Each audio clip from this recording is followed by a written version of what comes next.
Y'all see my boat? Ew, ew, big fish-ish. Y'all know what it is.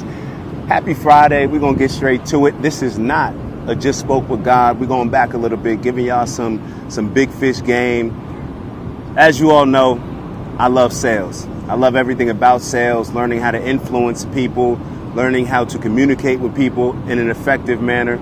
And I want to give y'all some game based on an experience that I had and something that I've noticed that I've done myself in certain ways, not in this particular area, but I'll explain as we get there. But something that a lot of people do that, in my opinion, it takes away from how people are holding you in high regards. So that sounded a little funny. Let's just get to the point, and then you'll understand as I go through it. So, was recently having a conversation with somebody, and they have a product that they're looking to sell, a product that I believe is actually very beneficial, a very good product, and what it's focused on. I don't want to say exactly what the product is because I don't want to, put any names to it. This is really just to share my experience to get us all to understand the lesson behind it. So I was talking to the person. They want to sell their product. They wanted my partner and I to come on board and helping them sell their product.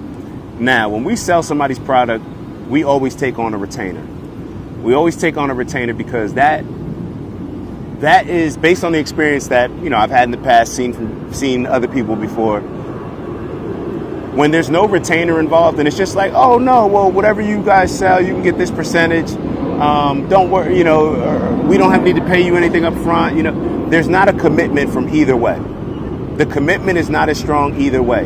You give somebody a retainer, they are going to have a more intentional way of going about selling your product rather than if it's just, it's just free. You're not paying them. So therefore it's like, oh, well, if something comes up, I'll connect you. If not, it is what it is. It's not like we're getting paid. And even on the other end, there needs to be a commitment from both ends. And to me, that gives the product the best chance of being sold, in my opinion. So neither here nor there. So when I was talking to this person about their product, I said, hey, we got to put some videos together. That's something that we would normally charge X amount. But based on this agreement, based on us wanting to partner and move forward, we could probably do it for this amount. And that video would be yours that you can use, not just as a tool that we would be able to use, but you can use that moving forward as much as you want, whatever. So the person's response to me was, whoa, I don't know if my wife's going to go for that. I was holding this person up here. Immediately when they said that, it went down here. I'm just being honest. And yes, it had to do with the fact that he said, I don't know if my wife's going to go for that. But even if he said, well, I don't know if my partner's going to go for that. I'm having the conversation with you. Didn't even know that your wife was involved in this decision making, or didn't even know that you had a partner that was involved in this decision making. We're having the conversation with you, my partner and I.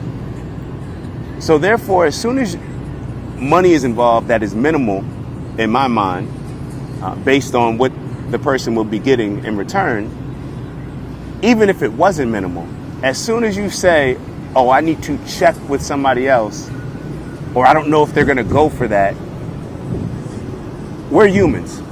Our perception is going to change based on how you respond to that. What I think would have been a better response was just saying, like, you know what, let me take into account what you're saying. Let me figure out if it makes sense for my business. Let me figure out if it makes sense for our business. Say that. Do not say,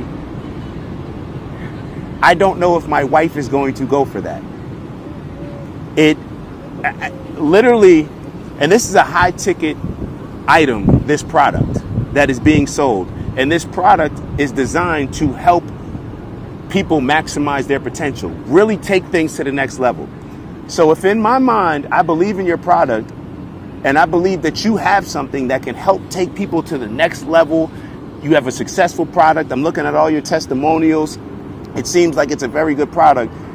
And then a minimal price or commitment from you that we mentioned, and then your response is, I don't know if my wife's going to go for that. That's a problem, in my opinion, because now the person that you're reaching out to help sell your product, now I believe in your product a little bit less.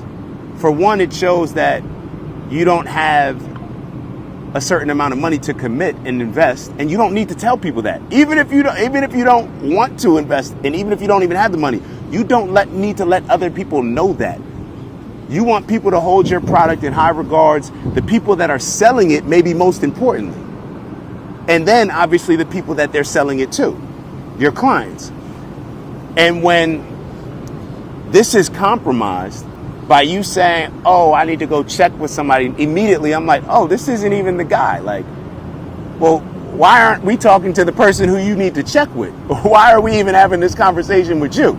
Because if you ask us about our business, even if we need to discuss it with other people or discuss it with each other, which we should, it's not going to be, oh, I don't think they're going to go for that. And I think a lot of that is us feeling the need to place blame and to put it on somebody else rather than just saying, I don't know if I'm going to go for that. I don't know if that makes sense for my business. I don't know if it makes sense for us to invest this amount. Perfectly fine. Say that. Actually, I'm going to hold you in that same esteem or even in higher regards when you say that, because now it's like you're not putting blame anywhere else. It's like,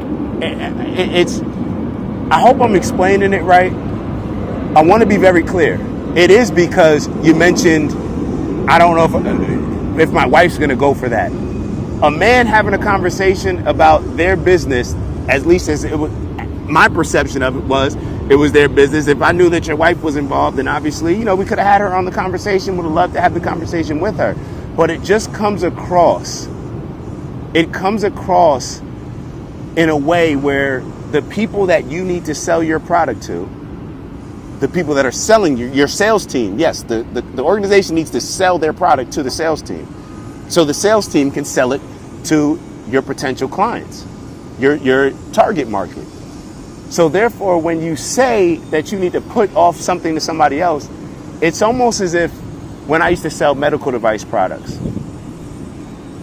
when I'm having a conversation with the doctor and they say, oh, well, what about this? Oh, I need to check with somebody else. Immediately, whether that's the right thing to do or not, immediately that takes away from their view of me, their perspective of me. It changes their perspective of me, rather than me just now. Let me say it this way.